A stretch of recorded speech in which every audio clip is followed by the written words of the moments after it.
Thanks for listening to the Tech Tools for Teachers podcast, where each week we talk about a free piece or two of technology that you can use in your classroom.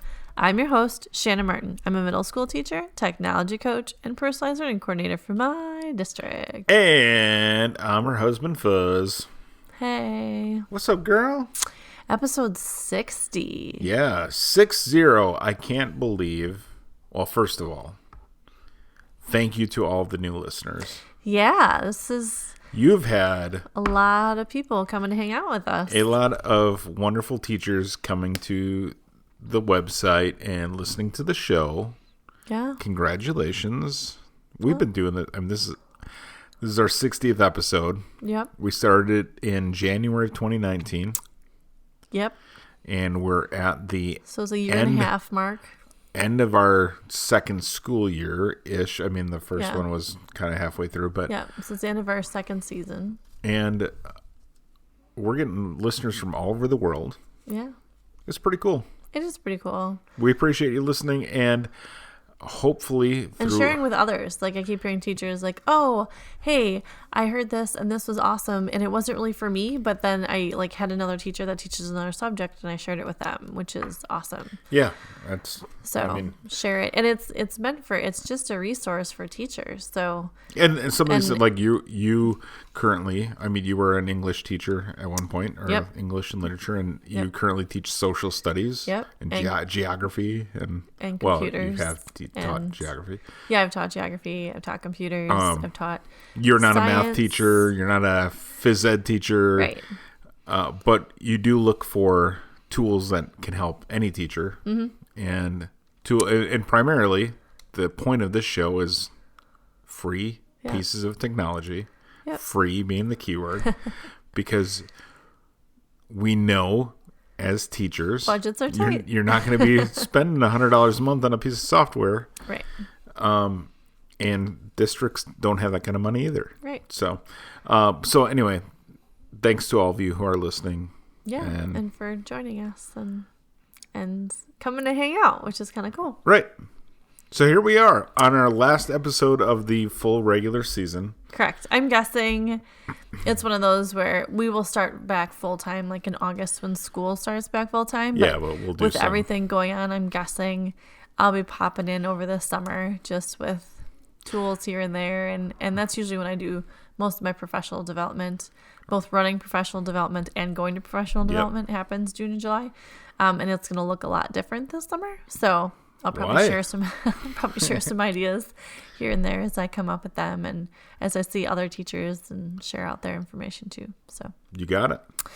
So the theme for season 2, episode 60 is summer fun, because we could use a little fun. We could. I feel end of the school year, whether you're in school or right now we're in school but not physically in school, like, it gets a little stressful at the end, and there's like light at the end of the tunnel. It's end of the school year, but right now with all of our summer fun kind of not going to be our usual summer fun, we got to find new ways to do stuff. So I was trying to pull some resources that you could use with students or with your families, or you individually, like a little sanity break. So that's kind of what we're doing today.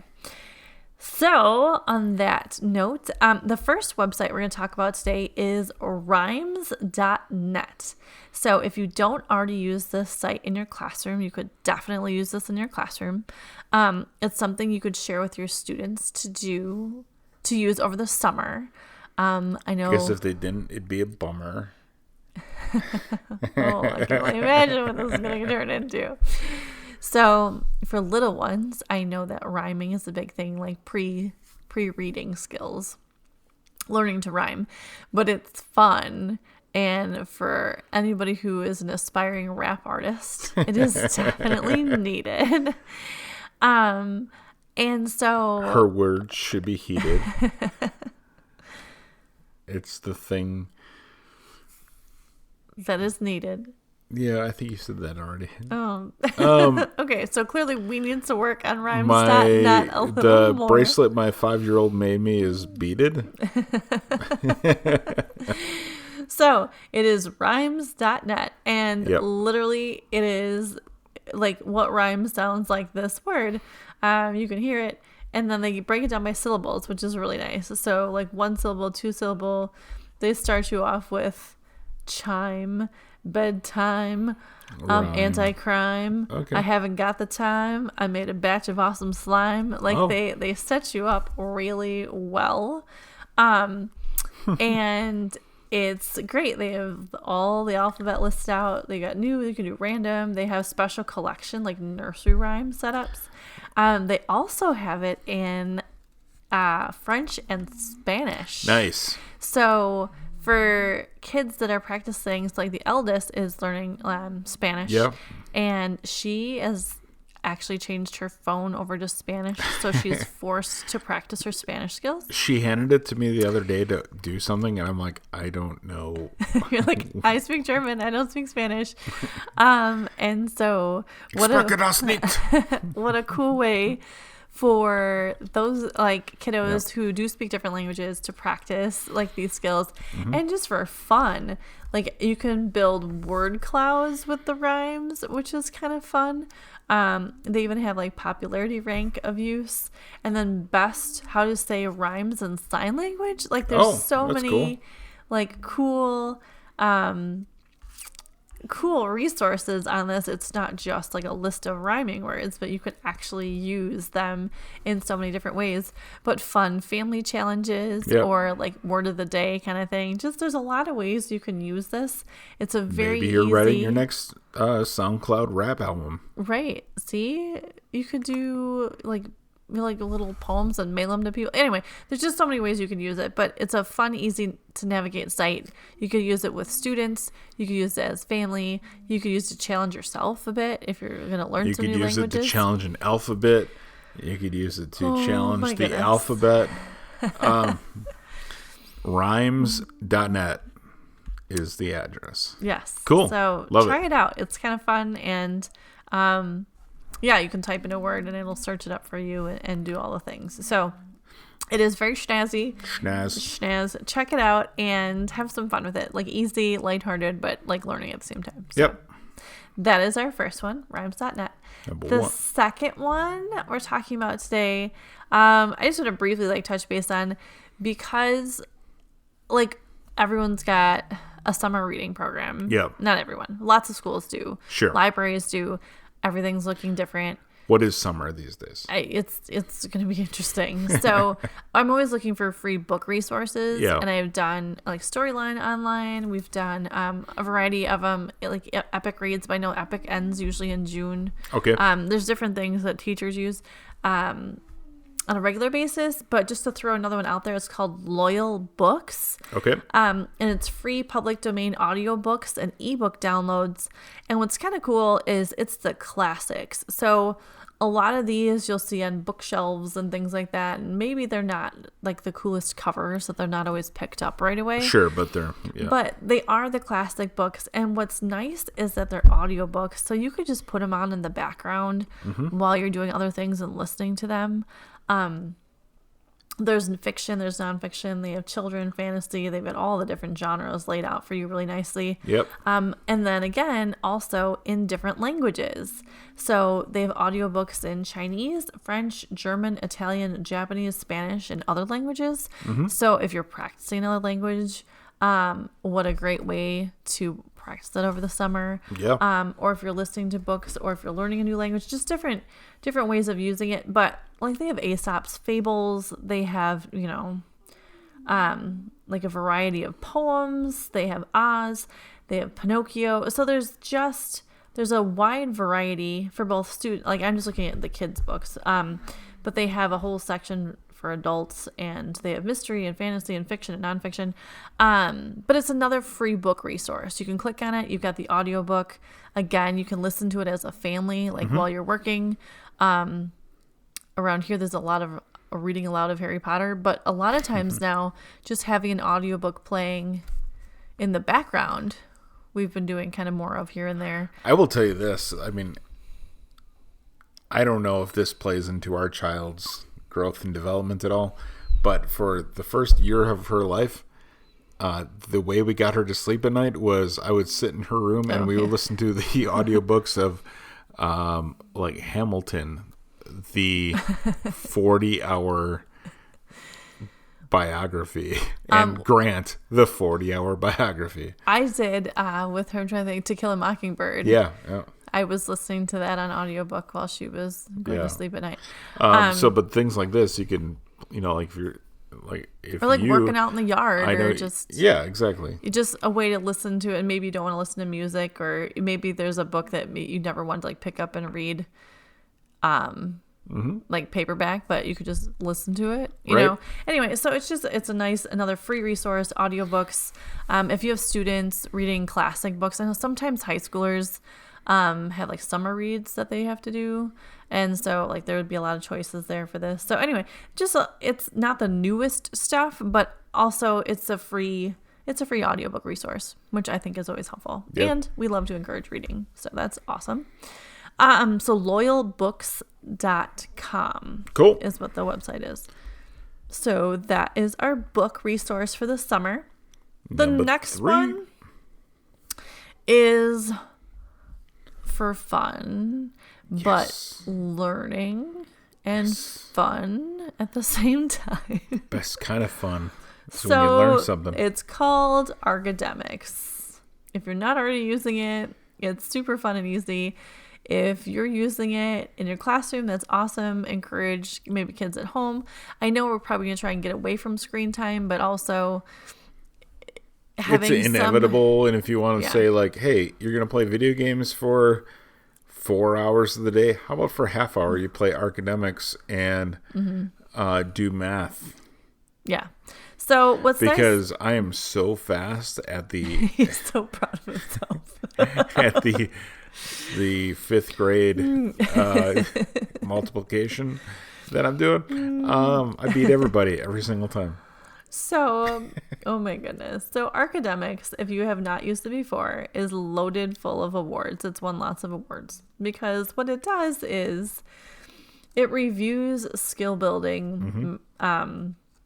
It's a skill building website. So counting, addition, subtraction, multiplication, division, integers, money, time, decimals, fractions, ratios and proportions, algebra, language arts, spelling, typing, geography.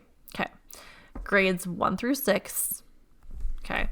And then you're able to play games and it reviews your skills, which is awesome. So you just click on it. They have canoe puppies. They have demolition division. Hungry Puppies, the Grand Prix. Again, if you're not familiar, I mean, go through and just pick a couple because they're fun.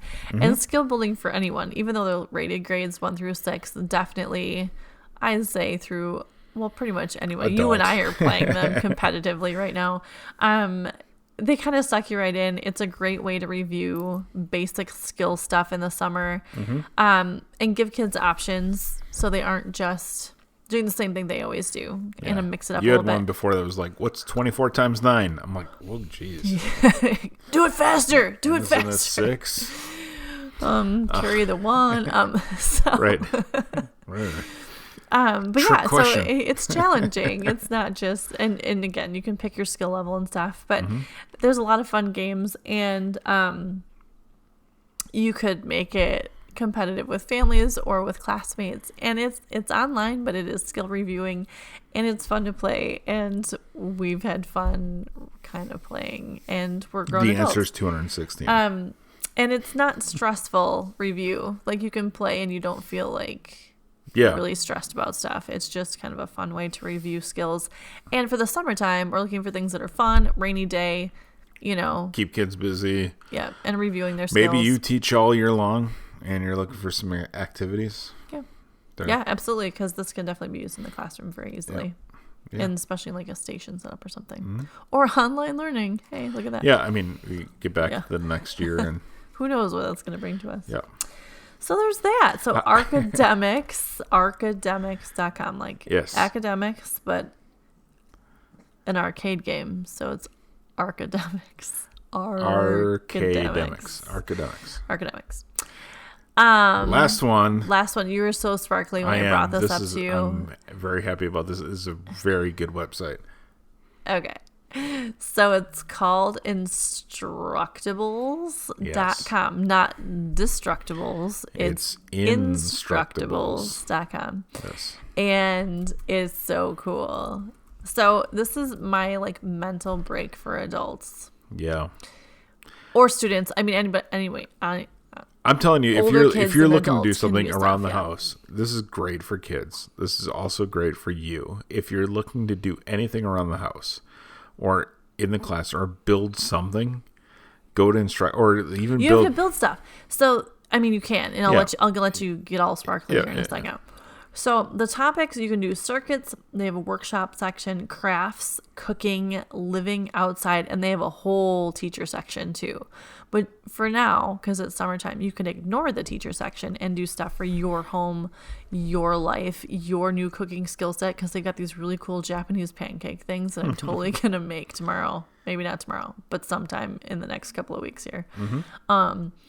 They have a whole crafting section, also more things I'm going to dig into in a second here. But it's okay. I'll let you explain it now because you're sparkly and I don't want to take your thunder. So you just look for something that you're like, I want to do. Why don't you talk about projects this. you've done, because you've done some. All right. Here at the house, 2 of the projects that I've done via Instructables. One is my workbench, which I have a very nice workbench. It's got not wheels and everything. It's You can got move it wheels. around. It's got a power strip.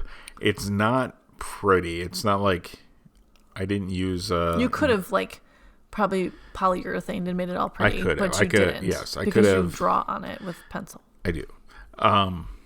But the idea for that, I searched on Instructables, found the workbench, and this thing is like, if there's a tornado, I'm going to hide in my workbench. Yes, Because it's very sturdy. That is. Also, in the garage and in the basement, we have 4 sets of shelves that I built using Instructables instructions to hold all of our, Rubbermaid bins and all of that stuff. And they're real easy to make, extremely sturdy, but they're all from Instructables.com. And it's just that you follow step-by-step instructions. With videos. Yeah, it tells you the required supplies, the And the tools you need. measurements and everything. Yep, the optional things you might need. And shows you how to go through and do it. And it's so easy to follow that you can do that. And it's not just shelves or workbenches. There are things from big to small that you could do for kids in your classroom. You could do for you at home. Well, and I love going through like the cooking stuff and the crafting stuff. Oh, yeah. And they have classes. So you can like enroll in a class. So like they have a bread class, which maybe you should enroll in because that's also your new hobby right now is baking bread. Currently. Yeah. And so there's 9 lessons in bread class. My bread making hobby is interfering with my weight loss hobby. But the pizza's good. Yeah, true. Like right now there's 15,000 people enrolled in the bread class at beginner level. You can enroll, you can download it. And then they walk through like lesson 1, choose the materials, lesson 2, weighing out ingredients, lesson 3, proofing yeast, lesson 4. Like they walk you through a step by step and then you take like the little class. So you can choose to do that way. Or you can just go into the top part and be like, dang, those vanilla biscuit cookies look awesome, and click on it, and then you've got the recipe and you can make it. So the food things, they have the categories, and then they have like the categories within the categories. So like under cooking, like they have an entire section devoted just to cooking with bacon. Yep. So Nice. you can there's like a cajillion recipes here on bacon. I like the food stuff. But also, you can go under crafting. And under crafting, they have like how to craft books and journals, how to do cardboard crafts for all of those Amazon boxes that we're getting right now. Yep. You can do all of these crafts. You can say, hey, kids, it's raining outside. Here is a traffic cone hat made out of a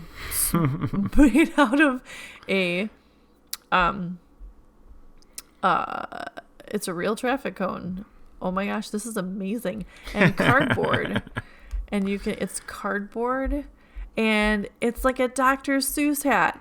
It's actually made out of cardboard, but it looks like a traffic cone, and it's painted like Dr. Seuss, and it's super cool.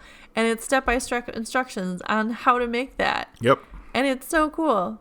They also have the Starship Enterprise made out of cardboard. And they have a whole section devoted just to cardboard stuff. But also the teacher section. Okay, right. Oh, that was where I was getting. But I was going off of my cool craft section. Okay, so there is a teacher section also, which if you're doing stuff for yourself, please do stuff for yourself.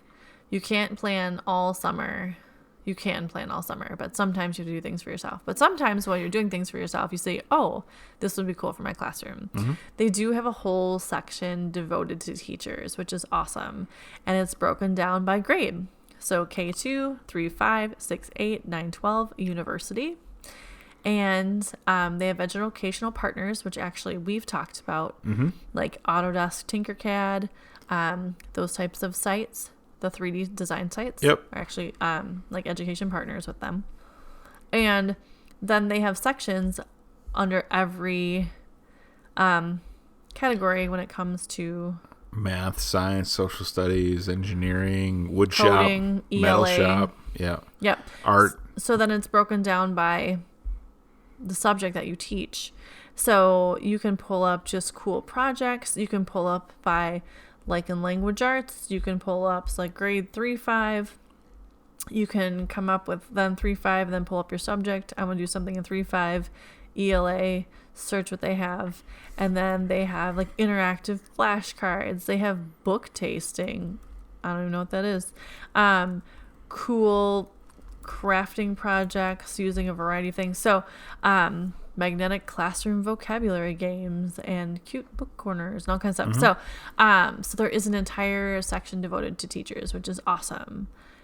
So, as we rant some more on Instructables, go to Instructables.com, type in or think of something you've never done before, like make cool, fluffy pancakes, and then make it. Do it. And then take pictures and tell us all about it. Yeah. Super easy to follow. Pretty cool. Yeah. And what a fun thing to do in your summer, especially if we're stuck here still kind of in our own little bubbles in our own little space. Yeah. You know, take some time out for yourself, craft something cool. If you're sick of looking at something, change it up, make yourself a chandelier out of cardboard. I don't know, but I bet it's in there because there are so many things in there. I have a friend who is, and I don't know if this is available on Instructables, but is making 3D printed masks. Mm-hmm. So he and his family and whomever wants one can go to the store wearing a mask that's with an interchangeable filter. Very cool. See? All kinds of stuff.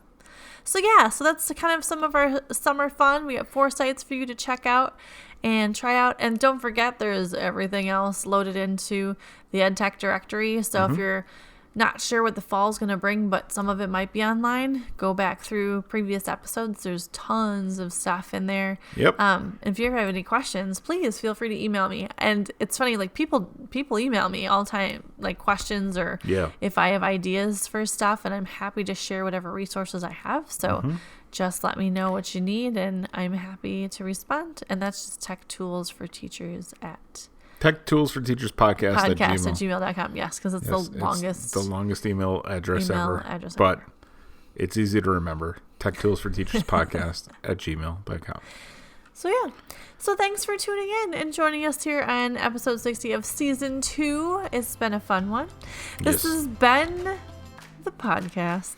If you ever have any questions, you can find me on Twitter at SmartNWI. And if you want to get more information on the links to the technology discussed in this episode or any other, you can visit smartnwi.com or join us on Facebook. I have lots of new Facebook followers too. Yes. New episodes each week, but we're taking a little break for the summer. Yep. Thanks for listening. Go educate and innovate. The ideas and opinions expressed on this podcast and the Smart NWI website are those of the author Shanna Martin and not of her employer. Prior to using any of the technologies discussed in this podcast, please consult with your employer regulations. This podcast offers no guarantee that these tools will work for you as described, but we sure hope they do. Have a great summer. We may be back sometime, but until then, we'll talk to you soon.